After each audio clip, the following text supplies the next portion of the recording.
Hello, welcome to Brain Injury Recovery Vlog. I'm Jared Payne.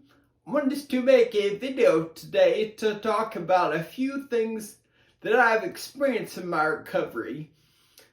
I spent a lot of time when my brain injury first occurred on the internet trying to see what I could expect in the long run for things to look like. I was bummed out by a lot of the things that I saw. That is part of the reason why I created this channel, because I really wanted to get the perspective from someone who had been through something similar to see what I could really expect. I'm going to preface this by saying I'm not a doctor. Every brain injury is different, so this is just my personal experience. And it could vary from person to person, but this is what I've gone through, so this is what I wanted to share. One of the things that I read about was how when folks have brain injuries, they aren't able to stay up late. For me, that has not been the case. I can remember one instance where I stayed up until after 4 in the morning. When the Olympics was overseas, I get up at all hours of the morning and night to watch certain things that I wanted to see. I would get up at like 3 a.m., watch something, go back to sleep. It definitely is harder for me to balance and walk. It's a little harder as the day wears on and you get tired and the sun goes down, things like that. But I can and will continue to stay up late as late as I want to. That is something that, for me, I was very bummed out reading that you couldn't do that, but it has not been a huge hindrance for me to be able to stay up as late as I want to.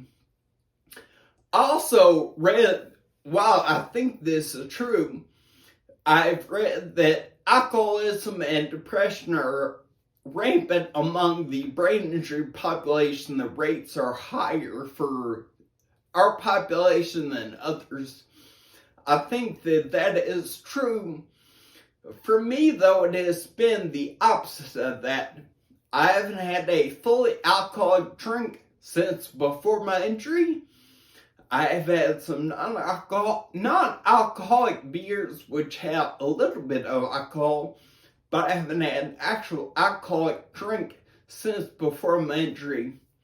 Also, am the happiest that I've ever been with my life.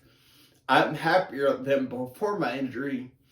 I never think about like my life before and the things that I've lost and how unfortunate things are. I don't think that way at all. When I think back to the past, I always compare what I'm doing now to where I was at that low point after my injury first occurred, and I feel blessed with all the recoveries that I've made since then. The other thing that bummed me out that I read was that you don't see much recovery after the 2-year mark. For me, that has not been the case.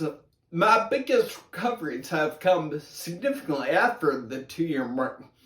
It was 6 years before I could get off the walker and start walking with a cane. It was 7 years before I was able to drive. Again, it is something that I have not seen recovery stop. I keep working towards the goals that I have, and they keep happening, so I will keep working on the things that I have as goals in my life. That is something that I am very excited about. Recovery is still ongoing. There is no reason for me to stop working because I still see the fruits of that, and I really enjoy each and every little thing that I can do that I couldn't do the day before. That is some of the things that I thought about that I was very down about early on, and that has not been the case for my recovery.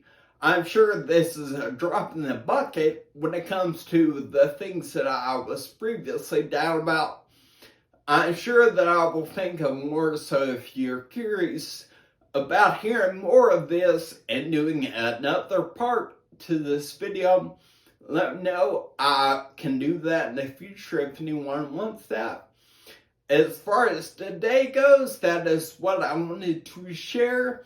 Thanks so much for your time, and I hope you have a good day.